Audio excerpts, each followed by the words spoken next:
Hey everybody, welcome back to another brand new episode of Throwback Thursday. Today we're going back to 1994 and opening this hobby box of 94 Select from Series 1. And as you know, Select is the new release this week. It just came out yesterday, along with Stadium Club coming this week as well. Stadium Club will be showing up tomorrow. We'll have preview videos of Stadium Club for you tomorrow and a big case break as well. And we'll be breaking some more Select live. Not 94 Select, but the 2021 Select with 4 hits per box on Saturday and a Saturday Showdown. Lots of numbered cards in there, so that'll be a fun one.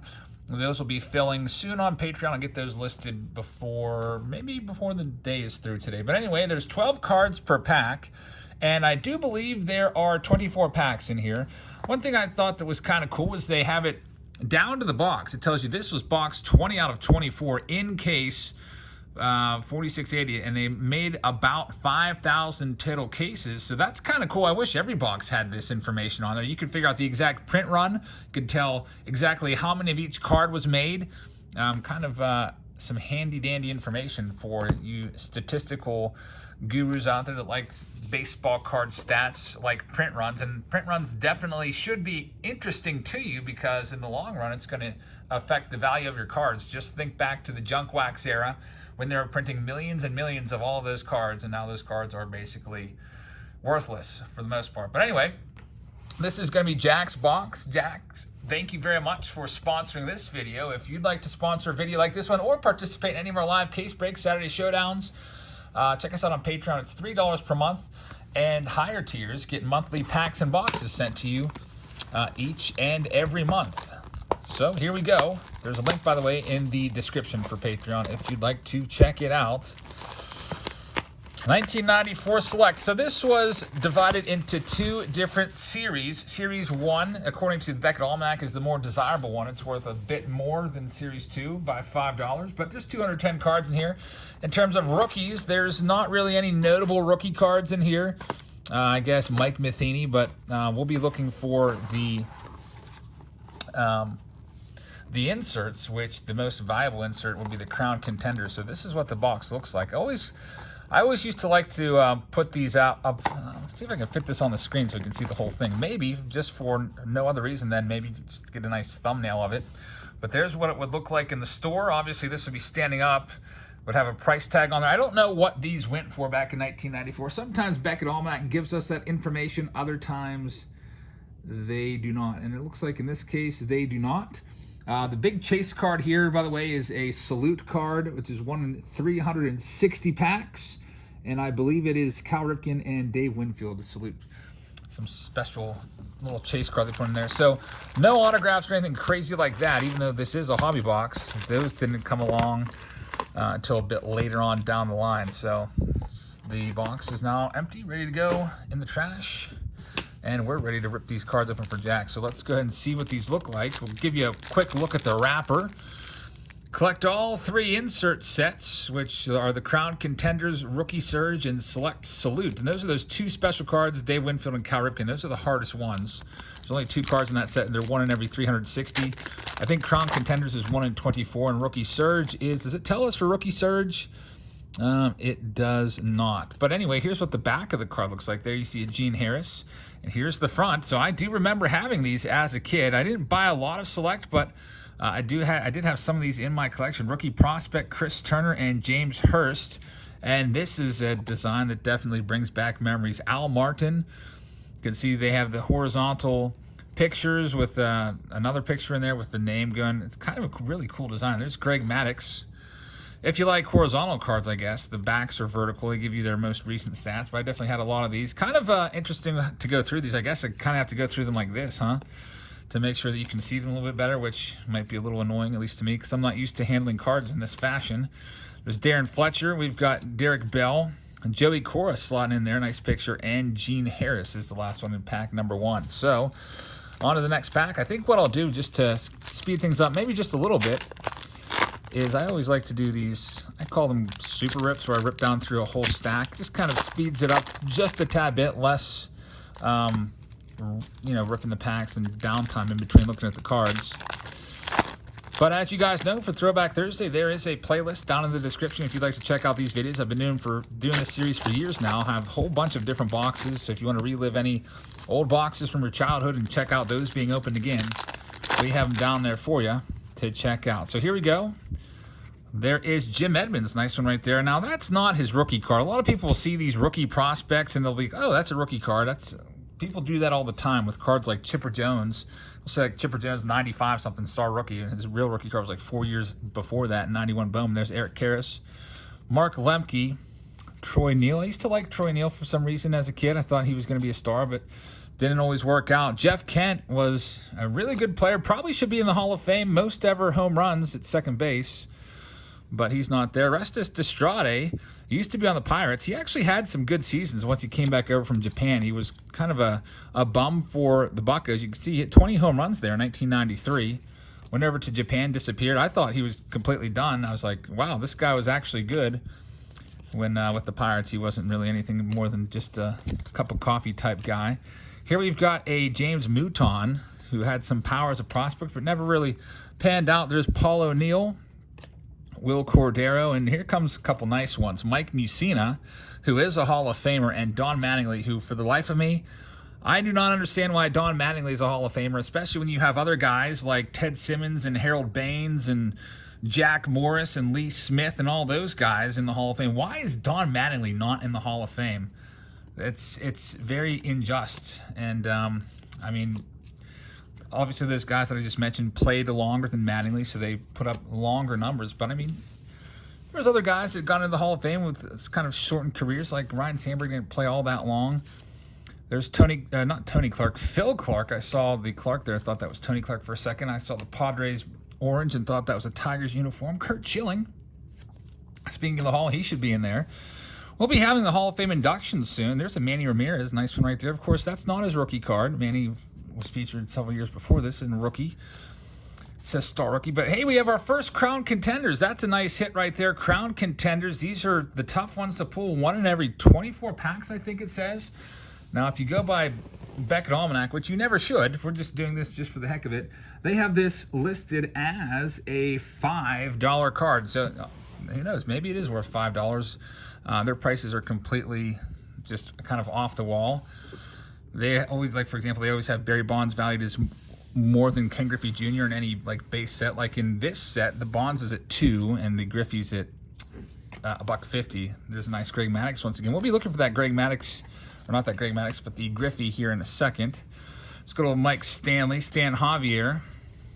We've got Bernie Williams, had a nice career. Kurt Reeder, Tim Raines. Kirk Reeder was a guy that we used to mispronounce his name all the time.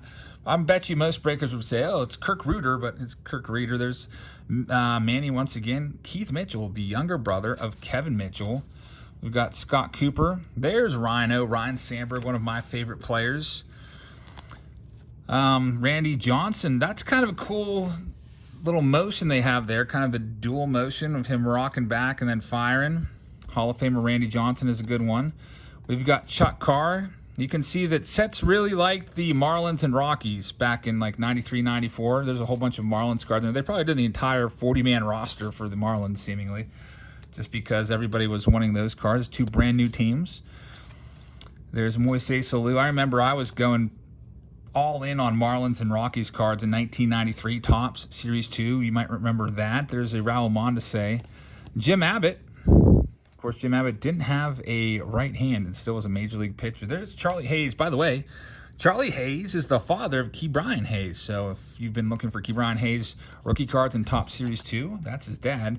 Speaking of Topps Series 2, guess what, guys? We're going to be opening some Series 2 tomorrow morning again, along with some select. I'll put the Friday early bird breaks for sale on Patreon today. And hopefully there's going to be some cards dropped. All this week there's been a lot of speculation because the last 2 weeks Target's kind of, flip things around. And for a while they were doing them every Friday morning. And then 2 weeks ago they did it on a Thursday, I think it was. And then the other week they did it on a Wednesday. So they were kind of moving it around. And it was kind of really annoying to a lot of series collectors that really just wanted to get some cards and didn't feel like getting up 5 days a week at 6 a.m., especially if you're on the West Coast and you just want some cards. Does Target really expect you to get up at 3 a.m. every single day of the week just so you can find some cards eventually? I think they need to keep it on those Friday mornings so that the average person that isn't like a night owl or just having a really extremely early morning shift can hop on and buy some cards. And I think maybe they're going to go back to that. And we have potential for a huge drop tomorrow, especially with baseball. So if you think about it, they have not dropped yet any Top Series 2 blasters. And there's a whole host of those that they need to start selling. Their warehouse is probably overflowing with them. And look at John Kruk. Just ate a whole bunch of donuts and passed out there right in the middle of the field during batting practice. Interesting picture right there. Ozzie Smith, Hall of Famer. Kirby Puckett, another Hall of Famer. You got John Valentine. But in addition to all the Top Series 2 that I'm expecting, I think that's the most likely to be listed tomorrow. Hey, we got a rookie Surge insert card, and it is Javi Lopez. That's a really cool-looking card right there. Rookie Surge, very 90s looking with all the pink, the yellow, the green, and teal, and all that stuff. So 2 nice inserts for Jack so far. Let's see what else we have in this stack. I think I'm just going to have to go like this until we get a nice player because it's just easier for me. Cliff Floyd. There's David Cohn right there, and Doc Gooden swinging the bat. But also, in addition to Series 2, I'm also expecting Stadium Club to possibly drop tomorrow. Now, Stadium Club does release nationwide officially tomorrow. It'll be on Topps website at some point, so if you want to grab yourself a hobby box, and they usually sell their stuff on Topps for like 40% less than you can find it anywhere else. So I would not be surprised. Those hobby boxes right now for Stadium Club, I think they're $130 on all the big sites like Steel City Blowout cards, and that's before taxes and shipping. So you're probably going to pay like $145 for a box if you buy from those guys. But if you buy from Topps, I bet you that those boxes will be under $100 a piece tomorrow because it's always a huge discount when you buy directly from Topps. There's no middleman, no markup, none of that. There's Kirby Puckett once again. We already kind of had this stack of cards. Todd Hundley trying to stay warm there in the New York cold, maybe in April. We've got Darryl Strawberry. And we've got the Japan slugger, Carl Rhodes, who could not do anything over here in the United States. You can see 3 home runs and 54 at-bats there. He went over there and basically became like Barry Bonds, just mashed for years and years and just had a whole career over there. So, that's kind of an interesting story to me. But getting back to Target, and by the way, this is a good one. Ken Griffey Jr., the #1 card in this set. Literally, I think it's the first card of the set. You can see right there, card #1. There's the back of it. Love Griffey cards. But in addition to Topps and Stadium Club blasters, which I'm hoping drop tomorrow, Panini also makes some blasters as well, as you probably know. Absolute, they had blasters of Absolute and Select last year. Both of those have already been out. So there's a John Smoltz, Hall of Famer. I would not be surprised if we saw Absolute and or Select blasters also drop tomorrow. And who knows, maybe even Bowman and Bowman Megas will make a return. There's a possibility for 6 different products to drop tomorrow. So I hope you'll join us live as we open up some Series 2. And then once the drops start happening, we'll kind of put the brakes on pause. I guess we'll break the brakes for a little while all the hoopla goes on. We'll give you the links. We'll make it nice and easy for you to find those cards and buy them up. There's Dave Winfield and Mike Piazza. So the nice thing also is, unlike basketball and football, for some reason the bots aren't programmed, and I do think there's bots being used to buy all the cards on Target's website right now because when they drop at these random times in the morning on random days, they last for like 10 to 30 seconds, and it's thousands. It's like 10, 12, 20,000 blasters are gone within 30 seconds. Like, I know there's a lot of collectors out there. I know there's a lot of flippers, but there's not that many flippers checking every 10 seconds round the clock for cards. It doesn't happen. And, there's limits and stuff. You can only get so many blasters. So there's something definitely going on. But it seems like the bots, as you've noticed, they don't like baseball because right now baseball is #3 in resale. Like, you can't buy a blaster box for 20 and sell it for like 100 or more like you could with football or basketball. You could buy a blaster for 20 and maybe sell it for 25 to 30, which after fees and everything, you're basically breaking even. So that's good for us. So if you're a little bit discouraged by not being able to find cards, I think things are starting to get a little bit easier, and we'll try to make it even easier for you tomorrow. So I hope you'll join us for that. There's a Barry Larkin, who's a Hall of Famer, and Sammy Sosa, Mark McLemore as well with Randy Myers. part of that 1990 World Series Championship Reds Nasty Boys bullpen. There's Ray Lankford, Danny Bautista, and Chris Gomez. Jose Guzman. There's another Griffey, so a couple Griffies. That's the second Griffey that we found for Jack. These are nice looking cards. I don't know. I don't like the landscape feel to the cards. I do like these.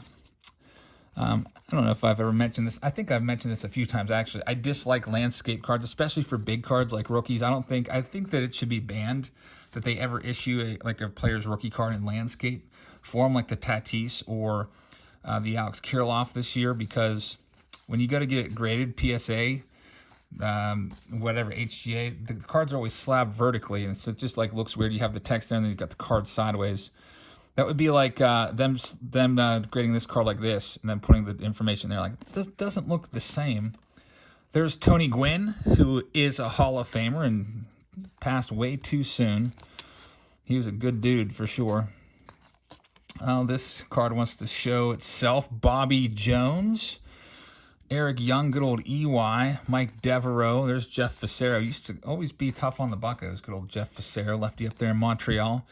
Kurt Abbott. Chris Hoyle's had some nice big power seasons. There's Kent Herbeck trying to slide in there.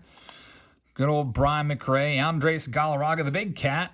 A lot of you guys definitely rooted for him growing up. He was very good in Colorado and also Montreal. And also Atlanta as well, I guess. There's Chan-Ho Park. Wow, looks like he just saw something that just like made him be like, ugh. That's kind of like a cringy type face right there on good old Chan-Ho Park. I don't know if that was always his delivery face. Some of these pitchers always have the weirdest delivery faces. Chan-Ho Park's got a really ugly one. I think the worst delivery face that I've seen, well, there's two that come to mind when you think of delivery faces. Maybe you guys can relate to these if you know who these players are. Kevin Appier, remember him from the 80s and 90s? He had the worst delivery face. Whenever he was throwing a pitch, it looks like his face was like splatting into a wall or something, or maybe they were putting him up against a tornado, like just concentrated right on his face. Just looked awful. And the other one that I can think of, the really terrible delivery face, was Jeff Karstens of the Pirates. He just, I don't even know. He had like a huge overbite, and almost like he was like drooling while he was delivering the ball. So Jeff Karstens and Kevin Appier, two of my worst delivery faces that I can think of off the top of my head. You'll have to let me know in the comments who else has just absolutely terrible pictures taken whenever they're throwing a pitch. They make funny faces. If you think back, or if you ever come across any of those cards, Kevin Appier or Jeff Karstens throwing a pitch, you will see what I mean. There's Carlos Delgado. We've got Ruben Sierra right there, and Roger Clemens, the Rocket. Clemens, 7-time Cy Young Award winner. And John Wetland, I don't know whatever happened to this guy. He was in some hot water. I don't know if he's going to be facing any time or not. John Wetland, not a very good dude. We won't go too much more into it. There's Frank Thomas, the Big Hurt. Man, look how jacked he was. Those muscles are as big as his head. Frank Thomas, of course, in the Hall of Fame. Mike Matheny. We've got Tony Eusebio right there. Chuck Knobloch. Everybody was all about Chuck Knobloch back like 1991-92. Oh, here we go. Kevin Appier. Is he doing it? Is he making the face? He's starting to make the face right there. And as he releases the pitch, it gets 10 times worse. I wish he was like right at mid-release. We got, man, they really like Scott Erickson to do up his card like this with the same kind of effect that they did Randy Johnson. Erickson had a really good season or two. This year, he had a 519 earned run average, which is terrible, but he may have had, I don't know, maybe about 21 season or something right around that time. Bob Welch, a great, what was it, 1990 did he win the Cy Young Award? I don't know if it's going to tell us that or not on the back. Yeah, 1990 American League Cy Young Award with a crazy 27 wins. Here's Dave Need. So I guess every select top pitcher gets this dual effect, this dual motion effect. Remember David Need, the need for speed? Everybody was all about Dave Need. Now, he was a number one prospect with the Braves, and the Braves couldn't protect him in the draft. And when they do these expansion drafts, you can protect so many players, and then there's players that are left exposed, and the teams will pluck them off of different teams' rosters. Andre Dawson, of course, Hall of Famer. And he was taken. Everyone thought that he was going to be great, but they didn't realize that nobody can pitch in Colorado with all that high altitude. The ball just carries. You can't really think of any pitcher that's really improved after they've gone to Colorado. Just ask guys like Mike Hampton and Brian Shaw. Remember Brian Shaw from the Indians? Man, he was terrible when he went to Colorado. There's Paul Molitor. That's a great card right there. There's just a whole list you could come up with of pitchers that couldn't get the job done in Colorado. There's Wade Boggs in his Yankees uniform signing for the fans. Go Wade Boggs. He, of course, is a Hall of Famer. Andre Dawson, Hall of Famer. So I think that we've seen most of the cards from out of the 210 from this set, which is nice. Got a nice representation there. There's Wally Joyner. We also did get 2 of the top insert cards. And you got to see most of the rookie prospect cards as well. So as we come down to our last few cards here, I'd like to thank you all for watching. I hope that you'll hit that thumbs up button if you haven't already, and also hit that subscribe button. We're getting kind of close to the official 95K giveaway video. I'll probably release that after we hit 94K. Just make sure you hit the subscribe button so when we do come up with the 95K giveaway, you can be eligible to win those cards. And the way it'll work is we will simply draw names of subscribers and send the cards off to you. We got a whole, probably like 200 some cards to give away. And the last card is going to be Steve Carsey. It's the last one for Jack. So, Jack, thank you very much. Everybody out there, thank you very much for watching this episode of Throwback Thursday. I hope you'll join us tomorrow in the live stream. We got 2 of them. We got an early morning one starting around 6 a.m. for the Target drops. And then we'll be live once again, probably between 8 and 9. I'll get started up sometime after I get the kiddos to bed tomorrow with Stadium Club. And I've got, I think, 112 total boxes of Stadium Club. I don't know if I'll rip all those because I might want to save some. But we got plenty of boxes to rip tomorrow of Stadium Club. There's 16 packs per box and 2 autographs per box tomorrow. So I hope you'll tune in for that big day tomorrow. Saturday Showdown coming up. We'll have a showdown with Select. Lots of numbered cards in that. And then we'll maybe, Heather and I are trying to get out to maybe a card store or 2 this weekend. We'll see. That might be the Sunday video. But make sure you hit that subscribe button so you don't miss anything. Turn on that bell. Put it to all so you get all of our videos and get notified whenever we go live. And that's it for today. Have a great rest of your Thursday, everybody, and I will see you all tomorrow. Good night, everybody.